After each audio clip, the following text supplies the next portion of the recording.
서울 상공. 갑작스러운 비상경고음이 귀를 찢을 듯 기내를 울렸습니다. 끔찍한 금속성 소음이 승객들의 대화를 덮어버렸고 산소 마스크가 곧 떨어질 것만 같은 긴장감이 기내를 감쌌습니다. 비행기가 급격히 흔들리며 기류를 통과하자 짐칸에서 가방이 굴러떨어지는 소리가 들렸습니다. 승객들의 얼굴에 공포가 스쳐 지나갔습니다. 옆자리에 앉은 일본인 가족이 서로 손을 꼭 붙잡고 기도하기 시작했고 뒷자리에서는 아이가 울음을 터뜨렸습니다. 승무원들은 최대한 침착하게 보이려 했지만 그들의 손끝이 살짝 떨리고 있었습니다. 하지만 한 스웨덴 출신 승무원의 얼굴에는 불안을 넘어선 진짜 공포가 서려 있었습니다.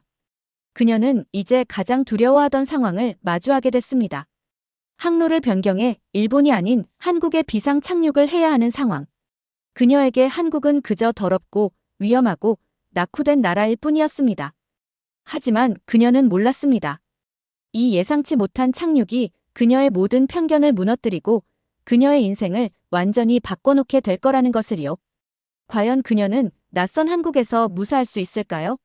그곳에서 어떤 위험이 그녀를 기다리고 있을까요? 그리고 그녀가 곧 마주하게 될 놀라운 경험은 무엇일까요? 안녕하세요. 제 이름은 엘리입니다. 저는 스웨덴 출신 승무원이에요. 3년 동안 스칸디나비아 항공에서 일하며 세계 여러 곳을 날아다녔죠. 사실 저는 제 직업이 정말 좋아요. 하지만 제게는 작은 비밀이 있었어요. 제 마음속에는 아시아 국가들에 대한 잘못된 생각들이 가득했거든요. 제 생각에는 일본만이 아시아에서 유일하게 괜찮은 나라였어요. 깨끗하고 안전하고 현대적이라고 생각했죠. 하지만 다른 아시아 국가들, 특히 한국은요? 더럽고 위험하고 이상한 곳이라고 여기고 있었어요. 나는 한국이 마치 오래된 공업지대 같을 거라고 상상했어요. 공기도 탁하고 거리에는 쓰레기가 굴러다니고 공항 직원들은 무뚝뚝하고 영어도 못할 거라고 확신했죠. 한국 음식은 비위생적이라 분명 제 배를 아프게 할 거라 생각했고 거리는 안전하지 않을 거라 믿고 있었어요. 한 번도 한국에 가본 적이 없는데도 제 머릿속에는 이런 그림들이 그려져 있었어요.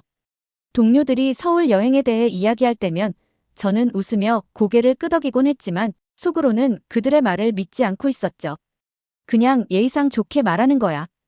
아시아가 그렇게 좋을 리 없어라고 생각하고 있었어요. 그날도 평범하게 시작됐어요. 비행 일정을 확인했는데 우리는 일본 도쿄로 향하게 되어 있었죠. 저는 기분이 좋았어요. 일본은 제가 좋아하는 유일한 아시아 국가였으니까요. 여행 가방을 싸면서 자외선 차단제와 특별한 비누도 챙겼어요. 아시아에서는 더 깨끗하게 씻어야 할 거라 믿고 있었거든요. 또 제 간식도 챙겼어요. 다른 나라 음식은 믿지 않았으니까요. 이렇게 제 잘못된 생각들이 이런 작은 선택들까지도 지배하고 있었어요. 비행기 안에서 저는 완벽하게 일을 하고 있었어요. 몇 시간 후에 제 세상이 완전히 뒤집힐 거라고는 상상조차 못하고 있었어요. 제가 가장 두려워하던 것, 한국에 가는 일이 현실이 될 거라고는 꿈에도 생각지 못했죠. 음료 카트를 점검하고 있을 때 처음으로 뭔가 이상한 점을 느꼈어요. 비행기에서 이상한 소리가 나고 있었거든요. 평소와는 다른 소리였죠. 3년 동안 비행기를 타며 일해온 저는 비행기의 일반적인 소리들을 다 알고 있었어요. 이 소리는 새로운 것이었고 제 심장이 더 빨리 뛰기 시작했어요. 그때 기장의 목소리가 스피커를 통해 들려왔어요. 평소와 달리 긴장감이 느껴지는 목소리였죠. 신사숙녀 여러분, 기장입니다. 현재 비행기에 기술적인 문제가 발생했습니다. 안전조치로 인천국제공항으로 비상 착륙을 하겠습니다. 인천? 한국? 안 돼, 안 돼, 안 돼. 이런 일이 생기다니. 제 가슴이 롤러코스터를 타는 것처럼 쿵 내려앉았어요. 승객들 사이에서 수군거림이 퍼져나가고 있었죠. 일본인 부부가 서로 손을 꼭 잡았고 미국인 사업가는 통화를 시도하고 있었어요. 한 노인은 산소 마스크가 언제 떨어질지 걱정하며 천장을 쳐다보고 있었고 아이들은 울기 시작했어요. 저는 순간 프로다운 표정이 흐트러지는 걸 느꼈지만 곧 다시 단정한 표정을 지으려 애쓰고 있었어요. 하지만 손이 떨리고 있는 걸 누구도 못 알아챘으면 하고 바랐죠. 한 노부인을 안심시키려 괜찮아요. 이건 그저 일상적인 조치일 뿐이에요 라고 말했지만 제 마음속에서는 불안한 생각들이 빠르게 지나가고 있었어요. 거기서 얼마나 오래 발이 묶일까? 거기는 안전할까? 바가지를 씌우진 않을까? 누가 영어를 할까? 위생 상태는 어떨까? 창문 너머로 넓게 펼쳐진 도시가 보이기 시작했어요. 낯선 건물들이 바다처럼 펼쳐져 있었고, 제겐 마치 이집트 상형 문자처럼 느껴지는 한글 간판들이 보였죠. 이곳은 제가 상상했던 낙후된 마을이 아니라 현대적인 도시였지만 그 모습이 오히려 더 낯설고 위협적으로 느껴지고 있었죠. 바퀴가 땅에 닿으면서 덜컹하는 충격에 제 심장이 목구멍까지 올라오는 것 같았어요. 그 순간 저는 제 편견들과 정면으로 마주하게 될 거라는 걸 깨달았죠. 더 이상 35,000피트 상공의 안전한 공간에서 학문적인 편견을 가질 수 없게 됐어요. 기장의 목소리가 인천국제공항에 오신 것을 환영합니다라고 안내했고, 그 말이 환영보다는 마치 선고처럼 느껴지고 있었어요. 비행기 문이 열리자 차가운 공기가 제 얼굴을 스쳤어요. 인천공항으로 들어가기 전에 저는 깊게 숨을 들이마셨죠. 드디어 그 순간이 왔어요. 지저분하고 복잡한 곳을 예상했는데 제가 들어선 곳은 마치 영화 속 우주선의 내부 같았어요. 천장은 거대한 파도처럼 휘어진 채 높이 솟아 있었고 햇빛이 거대한 창문을 통해 쏟아져 들어오고 있었죠. 바닥은 너무 깨끗해서 반짝이고 있었어요. 모든 것이 새 것처럼 깨끗해 보였죠. 제 예상과 다른 모습에 잠시 당황했어요. 하지만 곧 아마 관광객들이 보는 메인 터미널만 이렇게 꾸며놓은 거겠지라고 생각했죠. 진짜 한국은 이 화려한 외관 뒤에 숨어 있을 거라고요. 저는 다른 승무원들과 헤어져 홀로 터미널 안으로 들어갔어요. 너무 커서 길을 잃을까 두려웠지만 제 호기심이 두려움보다 커졌거든요. 하지만 곧 제 결정을 후회하게 됐어요. 복잡한 표지판들 사이에서 방향을 잃어버렸어요. 모든 표지판에는 한글이 먼저 써 있고 영어는 작게 적혀 있었죠. 공항 직원을 찾아 도움을 청하려 했지만 영어로 말을 걸기가 두려웠어요. 내가 만약 그들에게 영어로 말을 걸었는데 그들이 이해하지 못하면 어떡하지? 그들이 나를 이상하게 쳐다보면 어떡하지? 저기요? 도움이 필요해요. 제 앞에 서 있던 한국인 남성에게 머뭇거리며 말을 걸었지만 그는 저를 무시하고 지나쳐갔어요. 심장이 더 빠르게 뛰기 시작했고 이곳에서 혼자 길을 잃은 채 밤을 보내게 될까봐 두려워졌어요. 제 편견이 맞았던 걸까요? 이곳 사람들은 이방인에게 친절하지 않은 걸까요? 당황해서 서 있는데 갑자기 작은 소녀의 울음소리가 들렸어요. 10살쯤 되어 보이는 아이가 엄마를 잃어버린 듯 주위를 둘러보며 울고 있었죠. 한국어로 뭔가를 외치고 있었지만 저는 이해할 수 없었어요. 그 순간 놀라운 일이 벌어졌어요. 주변에 있던 사람들이 하나둘씩 멈춰서서 아이에게 다가갔어요. 어떤 남자는 보안 직원을 불렀고 한 여성은 아이에게 휴대폰을 건네줬어요. 다른 사람들은 원을 만들어 아이가 더 놀라지 않도록 보호하고 있었죠. 단 2분 만에 공항 직원들이 달려왔고 5분 후에는 울고 있는 엄마가 아이를 끌어안았어요. 주변 사람들은 미소를 지으며 다시 각자의 길로 돌아갔죠. 그 작은 위기는 너무나 효율적으로 그리고 따뜻하게 해결되었어요. 이 모든 상황을 지켜보며 저는 충격을 받았어요. 나는 그저 지켜보는 것만으로도 목이 메어왔어요. 이런 모습은 처음이었어요. 그동안 나는 사람들을 너무 쉽게 판단했던 걸까요? 갑자기 제 자신이 부끄러워졌어요. 얼마나 쉽게 한 나라와 그 사람들을 하나의 고정관념으로 묶어버렸던 걸까요? 내가 틀렸다는 걸 인정하는 순간 이상하게도 마음이 더 가벼워졌어요. 제가 길을 잃어도 이렇게 많은 사람들이 도와줄까요? 문득 제가 혼자가 아니라는 안도감이 들었어요. 도움이 필요하신가요? 친절한 목소리가 들렸어요. 고개를 들어보니 공항 직원으로 보이는 젊은 남성이 서 있었어요. 네, 비행기가 비상 착륙했는데 다른 승무원들을 찾을 수 없어요. 제가 말했어요. 승무원 휴게실로 안내해 드릴게요. 여기서 좀 떨어져 있어서 찾기 어려울 수 있어요. 그는 영어를 스웨덴 사람들보다도 더 유창하게 구사했어요. 그를 따라가면서 제 마음속에 또 하나의 편견이 부서지는 소리를 들었어요. 승무원 휴게실에 도착하자 다른 승무원들이 이미 와 있었어요. 그들은 이미 정비팀 리더인 준호와 이야기를 나누고 있었죠. 유압 시스템에 작은 문제가 있네요. 그가 설명했어요. 약 3시간 안에 수리할 수 있을 겁니다. 3시간? 그건 불가능해 보였어요. 고향에서는 간단한 점검에도 반나절이 걸릴 텐데요. 제가 놀란 표정을 지었나 봐요. 준호가 저를 보고 미소를 짓고 있었거든요. 저희 정비구역을 보시겠어요? 그가 물었어요. 제 대답을 기다리지도 않고 그는 저희를 직원 전용 표시가 붙은 문으로 안내했어요. 정비구역은 제가 상상했던 것과 전혀 달랐어요. 마치 과학 영화에 나오는 실험실 같았죠.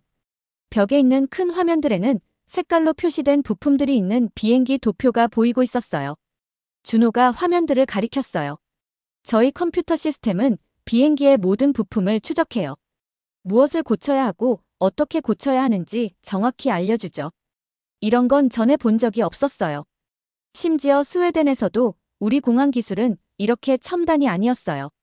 한국에 대한 제 잘못된 생각들의 벽에 금이 가기 시작했어요. 정비구역을 떠난 후 기다리는 동안 터미널을 둘러보기로 했어요. 다른 승무원들은 특별한 휴게실에서 쉬러 갔지만 저는 이제 너무 궁금해져서 그럴 수가 없었어요. 공항의 메인홀을 지나가는데 갑자기 날카로운 통증이 제 위장을 찔렀어요. 아침부터 아무것도 먹지 않았는데 이제 제 몸이 항의하고 있었어요. 통증이 빠르게 심해졌고 어지러워서 벽에 기대야 했어요. 괜찮으세요? 부드러운 목소리가 들렸어요. 고개를 들어보니 한국항공 유니폼을 입은 젊은 여성이 보였어요. 이름표에는 민서라고 적혀 있었죠. 그녀의 눈에는 진짜 걱정이 담겨 있었어요. 통증이 더 심해져서 고개를 저었어요. 낯선 나라의 낯선 사람에게 도움을 받고 싶지 않았지만 선택의 여지가 없었어요. 다리가 힘이 풀리는 느낌이었거든요. 우리 의료센터가 가까이 있어요. 민서가 부드럽게 제 팔을 잡으며 말했어요. 민서가 의료센터로 가는 길을 도와주고 있었어요. 위장 통증이 점점 심해져서 한 걸음 한 걸음이 힘들었죠. 저는 작고 지저분한 방에 오래된 장비들이 있을 거라고 예상하고 있었어요. 하지만 제가 들어선 곳은 마치 미래에서 온 병원 같았어요. 벽은 환한 흰색이었고 천장의 조명은 부드럽지만 선명했어요. 깨끗한 유니폼을 입은 간호사들이 태블릿을 손에 들고 방 사이를 오가고 있었죠. 모든 것이 새 것처럼 보였고 깨끗했어요. 접수대에서 한 의사가 우리를 맞이했어요. 안녕하세요. 저는 김 박사입니다. 그녀가 완벽한 영어로 말했어요. 검사 후 김 박사는 가벼운 위염이 있고 탈수 상태입니다. 아마도 스트레스와 충분히 먹거나 마시지 않아서 그런 것 같네요 라고 설명했어요. 간호사가 약과 물을 가져왔죠. 김 박사에게 감사 인사를 했어요. 검사실을 나오면서 다른 환자들이 치료받는 모습을 봤어요. 모든 사람이 똑같이 세심한 관심을 받고 있었죠. 의료진은 방 사이를 효율적으로 움직이며 서로 조용히 이야기를 나누고 있었어요. 혼자 남겨져 약을 먹은 후 생각할 시간이 있었어요. 공항은 깨끗하고 현대적이었어요.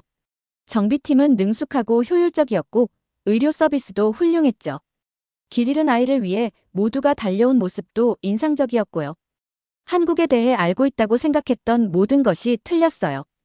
위장은 아팠지만 더 아픈 건 제 자존심이었어요. 민서가 돌아와서 좀 나아지셨나요? 라고 물었어요. 왜 저를 도와주셨어요? 제가 물었어요. 민서는 미소를 지었어요.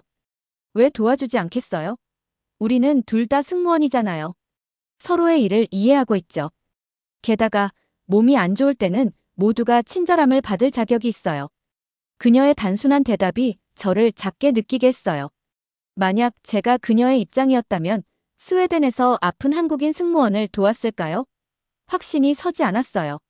민서의 제안으로 공항 푸드코트로 가서 죽이라는 쌀죽을 먹었어요. 처음에는 낯설었지만 한 입 먹어보니 부드럽고 맛있었어요. 제 위장에 정말 좋았죠. 식사하는 동안 민서는 다양한 한국 요리에 대해 이야기해 주었어요. 일부는 맵지만 많은 음식은 그렇지 않았죠. 설명을 들을수록 더 궁금해졌어요. 갑자기 공항 안내방송이 울렸고 사람들이 한쪽으로 몰려가기 시작했어요. 민서가 설명해 주길 한 노인이 심장마비로 쓰러졌고 의료 도움이 필요하다는 내용이었대요. 가서 도와줄게요. 민서가 일어서며 말했어요. 저는 응급처치 훈련을 받았거든요. 저도 따라갔어요. 노인 주변에는 이미 많은 사람들이 모여 있었어요. 주변에 있던 사람들이 빠르게 반응했어요. 어떤 사람은 응급구조대를 불렀고 다른 사람은 노인의 손을 꼭 잡으며 안정시키려 했어요. 한 젊은 여성은 자신의 코트를 벗어 노인의 머리 아래 베개처럼 받쳐주었고 다른 사람은 시계를 보며 심장 박동을 체크하고 있었어요. 누구도 지시를 받지 않았는데도 모두가 자연스럽게 각자의 역할을 하고 있었어요. 이들은 마치 오랫동안 훈련받은 팀처럼 움직였어요. 그 순간 나는 한국이 단순히 현대적인 나라가 아니라 서로를 위해 존재하는 사회라는 것을 깨달았어요. 민서도 무리 속으로 들어가 뭔가를 도왔어요. 2분 후 응급의료팀이 도착했고 노인을 신속하게 처치했어요. 그들이 노인을 데리고 가자 모인 사람들은 조용히 각자의 일로 돌아갔어요. 마치 모두가 훈련받은 것처럼 자연스러웠죠. 항상 이렇게 서로 돕나요? 민서에게 물었어요. 물론이죠. 그녀가 대답했어요. 우리는 공동체니까요. 누군가 도움이 필요하면 돕는 게 당연해요. 그 말이 제 마음에 깊이 파고들었어요. 우리 스웨덴에서도 서로 돕지만 이렇게 자연스럽게, 이렇게 많은 사람이 함께하는 건 드물었어요. 여기서는 마치 모두가 하나의 큰 가족처럼 행동하고 있었죠.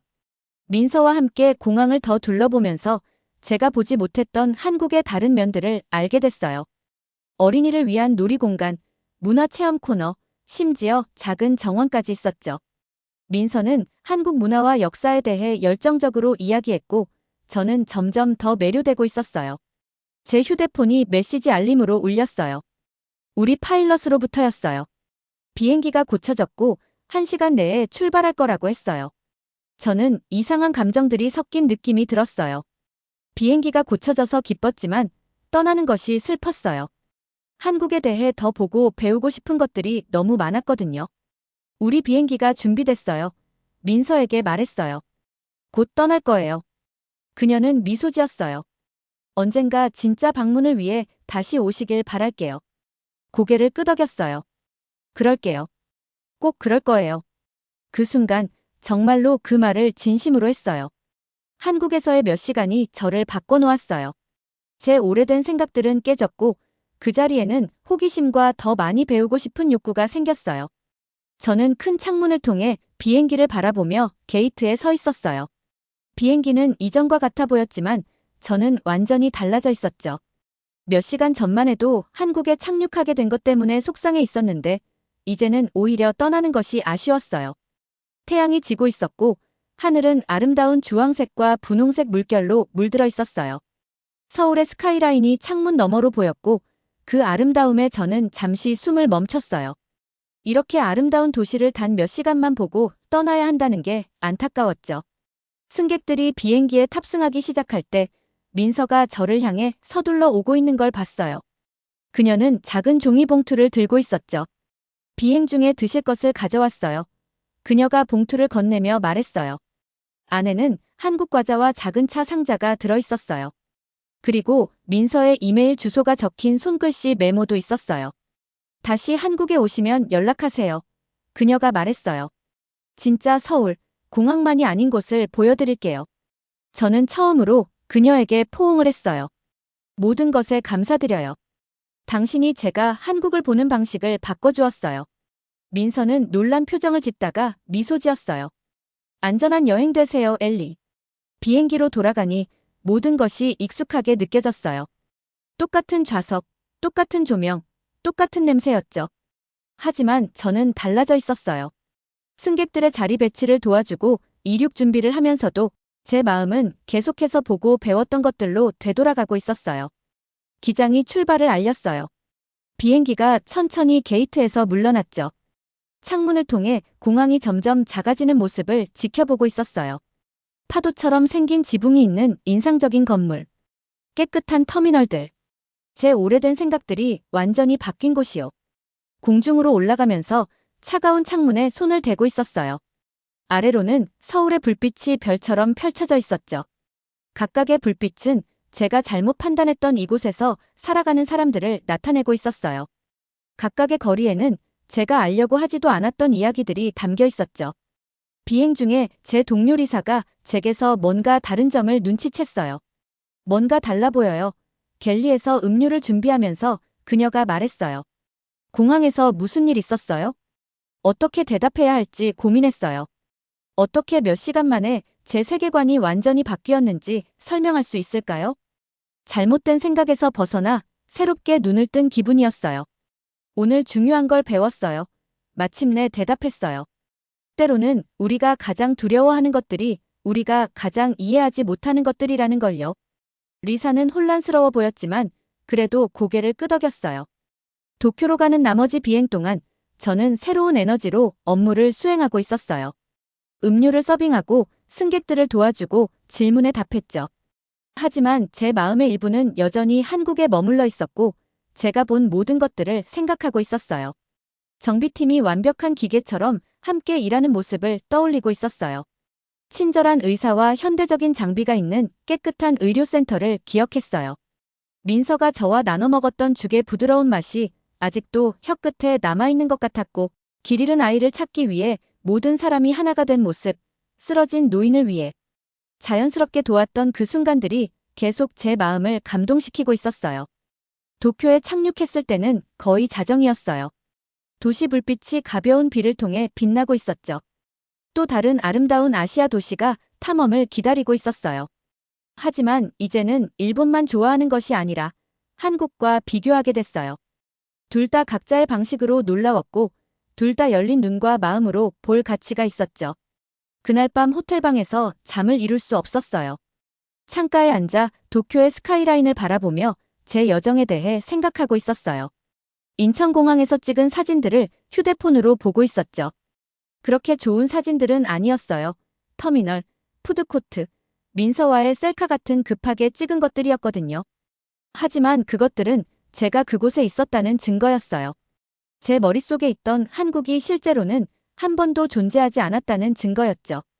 노트북을 열고 전에는 한 번도 하지 않았던 일을 했어요.